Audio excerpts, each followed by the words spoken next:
নমস্কার, দেখছেন কলকাতা টিভি। আপনাদের সঙ্গে আমি অর্পিতা। শুরু করলাম পলিটিক্স। রায়বেরেলিতে মা ঠাকুমার ব্যাটন তুলে নিলেন প্রিয়াঙ্কা।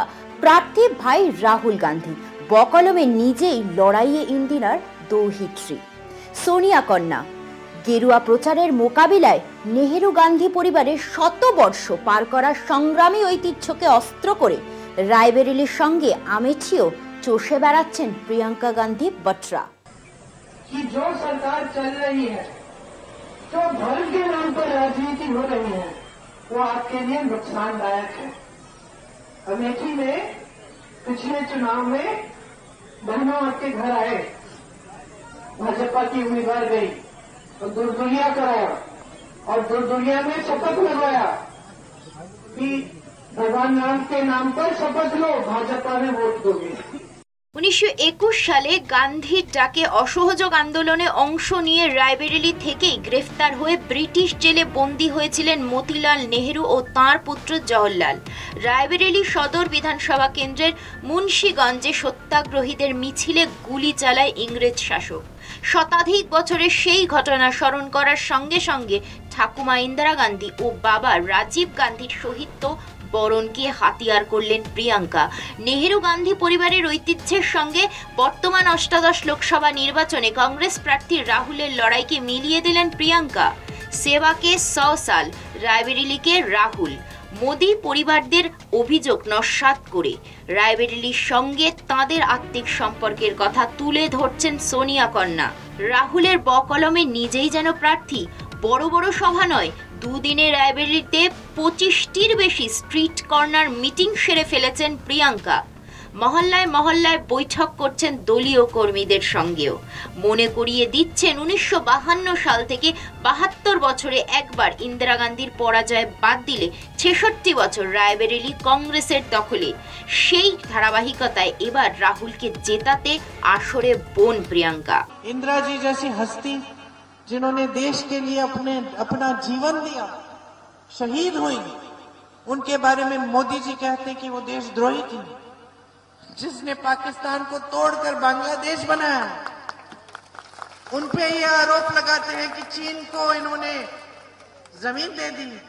राजीव गांधी जी के बारे में कहते हैं कि देशद्रोही थे, कि अपनी मां की विरासत को लेने के लिए कानून बदल दिया ताकि टैक्स न देने पड़े।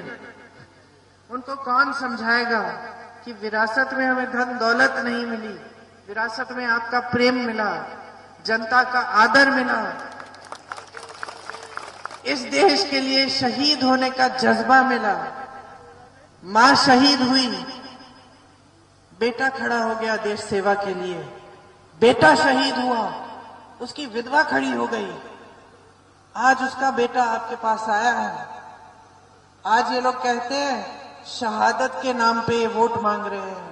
हम शहादत के नाम पे कुछ मांगने नहीं आए हैं, हम सिर्फ ये कहने आए हैं कि हम पीढ़ी दर पीढ़ी आपकी सेवा करेंगे। एक को मार डालो, दूसरा खड़ा हो जाएगा। রাহুল রায়বেরেলির পাশাপাশি কেরলের ওয়ার্নার থেকেও প্রতিদ্বন্দ্বিতা করছেন। তাঁর ছেড়ে যাওয়া আমেঠি আসনে এবার আর গান্ধী পরিবারের প্রতিনিধি নেই। আমেঠিতে গতবার রাহুল হেরেছেন বিজেপি স্মৃতি ইরানির কাছে। স্বভাবতই আমেঠির জমি কংগ্রেসের পক্ষে এবারও বেশ রুক্ষ। এবারে পারিবারিক নয়, দলীয় ঐতিহ্য পুনরুদ্ধারে প্রার্থী বদল করলেও জমি ছাড়তে নারাজ প্রিয়াঙ্কা। রাহুল রায়বেরেলির নামেই প্রিয়াঙ্কাই মা ঠাকুমার পর ভাইকে জেতাতে নিজ কাঁধে তুলে নিয়েছেন। राहुल रायबरेली में है। राहुल और प्रियंका एकजुट हैं, वो बिल्कुल पिलर्स हैं और कभी भी उनके बीच में कोई अंतर नहीं होगी और वो मतलब कि अपनी जान दे देंगे एक दूसरे के लिए, पर कभी भी कोई गलत ऐसे है ही नहीं। मैं गारंटी दे सकता हूँ, अपना खून बहा सकता हूँ उसमें कि कोई ऐसी चीज़ है ही नहीं कि राहुल और प्रियंका में कोई भी इश्यू। তিনি প্রার্থী নন। ইতিহাস বলে দিল্লির মসনদে কে তা নির্ধারণ করে উত্তরপ্রদেশ। তাই মোদি বাহিনীকে চ্যালেঞ্জ জানাতে রাজ্যের 2 মর্যাদার আসনে সেনাপতির ভূমিকায় অবতীর্ণ প্রিয়াঙ্কা। ফিরছে একটা বিরতি নিয়ে, সঙ্গে থাকুন।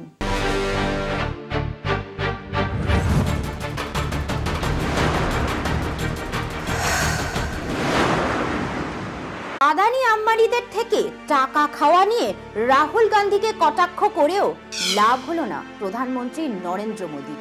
তিনি পাশে পেলেন না দলের কোনো নেতাকে। মোদী কা পরিবারের কেউ সমাজ মাধ্যমে তার হয়ে ঢোল বাজালেন না। বৃহস্পতিবার একরকম চাপাই পড়ে গেল মোদীর হুঙ্কার। তাহলে কি বুমেরাং হয়ে গেল মোদী আদানি আম্বানির টোটকা? কি বলেছিলেন মোদী দুদিন আগে, শুনে নেওয়া যাক। जब से चुनाव घोषित हुआ है, इन्होंने अंबानी अडानी को गाली देना बंद कर दिया। मैं आज तेलंगाना की धरती से पूछना चाहता हूं, जरा ये साझादे घोषित करें कि इस चुनाव में ये अंबानी अडानी से कितना माल उठाया है। टेम्पो भर करके नोटे कांग्रेस के लिए पहुंची है क्या? क्या सौदा हुआ है? आपने रातों रात अंबानी अडानी इनको गाली देना बंद कर दिया। जरूर दाल में कुछ काला है। প্রধানমন্ত্রী ভেবেছিলেন, আহা কেমন দিলাম কংগ্রেসকে, আমার এই ভাষণে কংগ্রেস একেবারে চুপসে যাবে। কিন্তু কোথায় কি, কংগ্রেস আরো তেড়ে ফুঁড়ে উঠেছে। আগেই প্রধান বিরোধী দলের নেতারা প্রশ্ন তুলেছিলেন, আদানি আম্বানিরা যদি টেম্পো করে কংগ্রেসকে কালো টাকা পাঠাবেন, তাহলে মোদির ইডি সিবিআই করছেটা কি? প্রধানমন্ত্রী কেন তাঁদের বাড়িতে ইডি সিবিআই পাঠাচ্ছেন না? এক ধাপ এগিয়ে রাহুল গান্ধী দাবি করেছেন, 3 পর্বের ভোটের পর বোঝা যাচ্ছে নরেন্দ্র মোদীর হাত থেকে ভোট বেরিয়ে যাচ্ছে। দেখে নেবেন আগামী 4-5 দিনের মধ্যে আপনাদের নজর ঘোরাতে মোদী আবার কোনো নতুন নাটক করবেন। তার মিথ্যে প্রচারে বিভ্রান্ত হবেন না। देश की शक्ति देश के युवाओं, नरेंद्र मोदी के हाथ से चुनाव निकल रहा है। वो स्लिप कर रहे हैं और हिंदुस्तान के प्रधानमंत्री नहीं बनेंगे। उन्होंने डिसीजन ले लिया है कि अगले 4-5 दिन में आपके ध्यान को भटकाना है, कुछ ना कुछ ड्रामा करना है। आपके ध्यान को भटकना नहीं चाहिए। 2024 4 जून नरेंद्र मोदी हिंदुस्तान के प्रधानमंत्री नहीं रहेंगे। आप लिख के ले लो, आप लिख के ले लो, नरेंद्र मोदी जी हिंदुस्तान के प्रधानमंत्री नहीं बन सकते हैं। हमने जो करना था, जो काम, जो मेहनत करनी थी, हमने कर दी है। अब आप देखना, उत्तर प्रदेश में हमारे गठबंधन को 50 से कम 1 सीट नहीं मिलने वाली है। তেলেঙ্গানার সভায় প্রধানমন্ত্রী দাবি করেছিলেন, ভোট ঘোষণার পর থেকে দেখা যাচ্ছে রাহুল আদানি আম্বানি নিয়ে চুপ। রাহুল গান্ধীর উদ্দেশ্যে তিনি মন্তব্য করেন, আপনি ওদের থেকে কত টাকা নিয়েছেন? টেম্পো করে কত টাকা গিয়েছে আপনার কাছে? 5 বছর ধরে তো শুধু একই কথা বলে গিয়েছেন আপনি, এখন চুপ কেন? কংগ্রেস নেতৃত্ব মুহূর্তের জন্য থমকে গিয়েছিলেন। তাদের ভাবখানা ছিল একই কথা আজ মন্থরার মুখে। তারপরই একে একে মুখ খোলেন রাহুল গান্ধী থেকে শুরু করে প্রিয়াঙ্কা গান্ধী ভাদ্রা, মল্লিকার্জুন খার্গে, সুপ্রিয়া শ্রীনাথে, জয়রাম রমেশ সহ অনেকেই। কংগ্রেস নেতৃত্ব দিন তারিখ দিয়ে বোঝানোর চেষ্টা করেন কবে, কোথায়, কতক্ষণ রাহুল গান্ধী আদানি আম্বানিদের বিরুদ্ধে কথা বলেছেন। আজ শুক্রবারও উত্তরপ্রদেশে ইন্ডিয়া জোটের এক সভায় রাহুল গান্ধী আদানি আম্বানিদের নাম করে তুলোধনা করেন। ওই সভায় জোটের প্রধান শরিক সমাজবাদী পার্টির সুপ্রিমো অখিলেশ যাদব সহ অন্যান্য শরিক নেতারাও উপস্থিত ছিলেন। বুধবার তেলেঙ্গানার সভা থেকে প্রধানমন্ত্রী তাঁর ঘনিষ্ঠ 2 শিল্পপতি গৌতম আদানি এবং মুকেশ আম্বানির প্রসঙ্গ তুলে রাহুল গান্ধীকে খোঁচা দিয়েছিলেন। তারপর 48 ঘন্টা কেটে গিয়েছে, বিজেপির কোনো নেতার মুখে মোদির বক্তব্যের সমর্থনে টু শব্দটি শোনা যায়নি।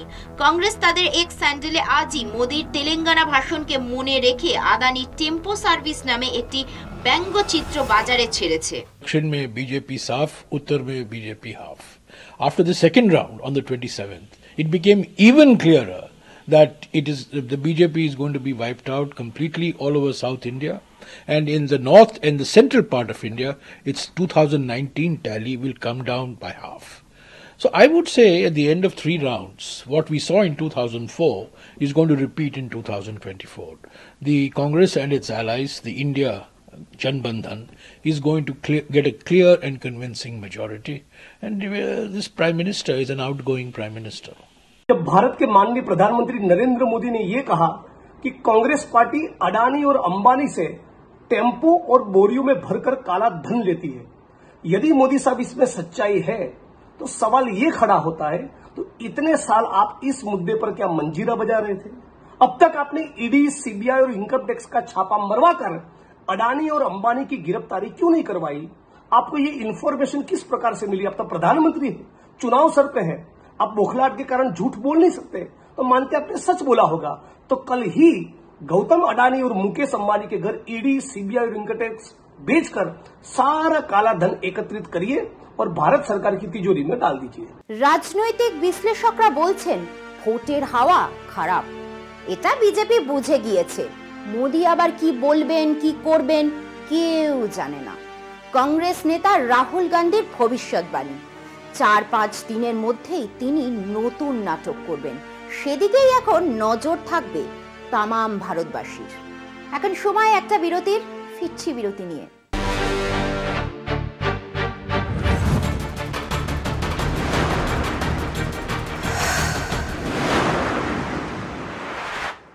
গাঙ্গেয় পশ্চিমবঙ্গে মৌসুমী বায়ু ঢোকার মতো দক্ষিণবঙ্গের দুয়ারে দাঁড়িয়ে ভোটের রথ। তারই জোরদার প্রস্তুতিতে বাংলার 8 কেন্দ্র। এই রাজ্যে চতুর্থ দফায় ভোট 13ই মে। শনিবার প্রচারের শেষ দিন, তার আগে শুক্রবার রাজ্যের 3 কেন্দ্রে জনসভা অমিত শাহর। রোড শোয়ে অভিষেক বন্দ্যোপাধ্যায় কার্যত যে 8টি লোকসভা আসনে 13 তারিখ ভোট, তার প্রায় সবগুলোই নজর কাড়া কেন্দ্র। তার মধ্যে 5টি তৃণমূলের দখলে, 2টি বিজেপির, আর কংগ্রেসের হাতে 1টি। দ্বিতীয় দফায় মুর্শিদাবাদের 2টি কেন্দ্রে ভোট হয়ে গেলেও বাকি বহরমপুর। 13ই মে ভোট অধীর চৌধুরীর খাস তালুকে। বঙ্গের ভোটে বহরমপুর বরাবর নজরকাড়া কেন্দ্রের তকমা পেলেও এবার পৃথক মাত্রা জুড়েছেন ক্রিকেটার ইউসুফ পাঠান। স্বাধীনোত্তর প্রথম নির্বাচন 1952 থেকে 1980 পর্যন্ত মুর্শিদাবাদের এই কেন্দ্র ছিল আরএসপির দখলে। মাঝে 84-তে স্বাদ বদলে বহরমপুরের মানুষ কংগ্রেস প্রার্থীকে জেতালে 5 বছরের মাথায় ফের দখল নেয় আরএসপি। 1999-তে আবারও পরিবর্তন, ক্ষমতার ব্যাটন যায় কংগ্রেসের অধীর চৌধুরীর হাতে। সেই থেকে বাংলার রাজনীতিতে বহরমপুর ও অধীর সমর্থক। সেই অধীরের সঙ্গে টক্কর দিতে এবার ইউসুফ পাঠানকে প্রার্থী করেছে তৃণমূল। দাদাকে জেতাতে হাজির একদা জাতীয় ক্রিকেট দলের সদস্য ইউসুফ পাঠানও। সব মিলিয়ে ঘরের ছেলে বনাম বহিরাগত লড়াই দেখতে সময় গুনছে বহরমপুর। ভাগীরথী পেরিয়ে ভোট ব্যাটেলের তাপ ছড়িয়েছে নদিয়ার কৃষ্ণনগরেও। তৃণমূলের দখলে থাকা এই কেন্দ্র আবারও প্রার্থী করেছে বিদায়ী সাংসদ মহুয়া মৈত্রকে। ইতিমধ্যেই যিনি ঘুষের বিনিময়ে লোকসভায় প্রশ্ন করার অভিযোগে বিদ্ধ বিরোধীদের তীরে। একই সঙ্গে চলছে সিবিআই তদন্ত। তারপরেও মহুয়ার ওপরেই ভরসা রেখেছেন দলনেত্রী মমতা বন্দ্যোপাধ্যায়। বিতর্কের কেন্দ্রে কৃষ্ণনগরের তৃণমূল প্রার্থী মহুয়া মৈত্র। তাঁর বিরুদ্ধে রয়েছে ঘুষের বিনিময়ে লোকসভায় প্রশ্ন করার অভিযোগ। চলছে সিবিআই তদন্ত। লোকসভা ভোটের কারণে সেই তদন্ত থমকে গেলেও বিরোধীদের নিশানায় রয়েই গিয়েছেন মহুয়া মৈত্র। এত কিছুর পরেও অবশ্য তাঁর ওপরেই আস্থা রেখেছেন মমতা বন্দ্যোপাধ্যায়। প্রার্থী করেছেন কৃষ্ণনগরে। যদিও এবার কৃষ্ণনগরের মুখ বদল করেছে বিজেপি। মহুয়ার কাছে 63,000 ভোটে হারা কল্যাণ চৌবের বদলে টিকিট দিয়েছে রাজ পরিবারের ঘরণী অমৃতা রায়কে। কার্যত অমৃতার পারিবারিক মর্যাদার ওপর ভর করেই কৃষ্ণনগর জিততে চাইছে গেরুয়া শিবির এবং সেই লক্ষ্যে তাঁর কেন্দ্রে প্রচার সেরেছেন খোদ প্রধানমন্ত্রী নরেন্দ্র মোদী। কৃষ্ণনগরের মতোই হট সিট আসানসোল ও বর্ধমান দুর্গাপুর। দীর্ঘদিন বিজেপির দখলে থাকা আসানসোলে ঘাস ফুল ফুটেছে রূপলী পর্দার একসময়ের জনপ্রিয় মুখ শত্রুঘ্ন সিনহার হাত ধরে। এবারও তাকেই জেতানোর দায়িত্ব দিয়েছেন মমতা বন্দ্যোপাধ্যায়। অন্যদিকে বর্ধমান দুর্গাপুরে তৃণমূলের নতুন মুখ 22 গজের প্রাক্তন খেলোয়াড় কীর্তি আজাদ। কীর্তি দেখতেই মুখিয়ে সেখানকার মানুষ। হেভিওয়েট নেতাদের লড়াই দেখার আশায় পশ্চিম বর্ধমানের দুই কেন্দ্র আসানসোল ও বর্ধমান দুর্গাপুর। রাজ্য বিজেপির প্রাক্তন সভাপতি দিলীপ ঘোষকে গতবারের কেন্দ্র ছাড়া করে বর্তমান দুর্গাপুরে প্রার্থী করেছে বিজেপি। তার বিরুদ্ধে তৃণমূল দাঁড় করিয়েছে ক্রিকেটে বিশ্বকাপ জয়ী দলের সদস্য কীর্তি আজাদকে। নির্বাচনের প্রচারে বেরিয়ে রাস্তাঘাটে ক্রিকেট খেললেও ভোটের 22 গজে কীর্তির সঙ্গে কতটা পেরে উঠবেন দিলীপ, সেটাই দেখবেন শিল্পনগরের মানুষ। দিলীপের মতোই হাল আসানসোলের বিজেপি প্রার্থী সুরেন্দ্র সিং আলুওয়ালিয়ার। জেতা আসন ছাড়তে হয়েছে তাঁকেও এবং নিজের কেন্দ্র ছেড়ে আসানসোলের জামাই পরিচয় ভোটের মাঠে শত্রুঘ্ন সিনহার মুখোমুখি আলুওয়ালিয়া। কেষ্ট না থাকলে কি হবে? 13ই মে ভোটের গীত তো বাজবেই বীরভূমে।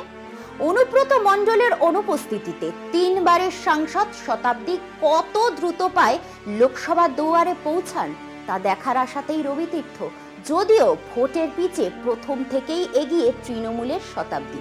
বিজেপি প্রার্থী হিসাবে প্রচার শুরু করেও নথি বিভ্রাটের লড়াই থেকে দেবাশিস ধর ছিটকে যাওয়ায় ছায়া প্রার্থী দেবতনু ভট্টাচার্যকে দাঁড় করিয়েছে গেরুয়া শিবির। রাজনীতির কারবারিরা বলছেন বীরভূমের অসম লড়াইয়ে অনাসেই গুড় বাতাসা বিলি হবে। চরম চরম ঢাকও বাজবে অনুব্রত মণ্ডলের হাঁস তালুকে। পলিটিক্স আজ এই পর্যন্তই। দেখতে থাকুন কলকাতা টিভি, রাত দিন 7 দিন।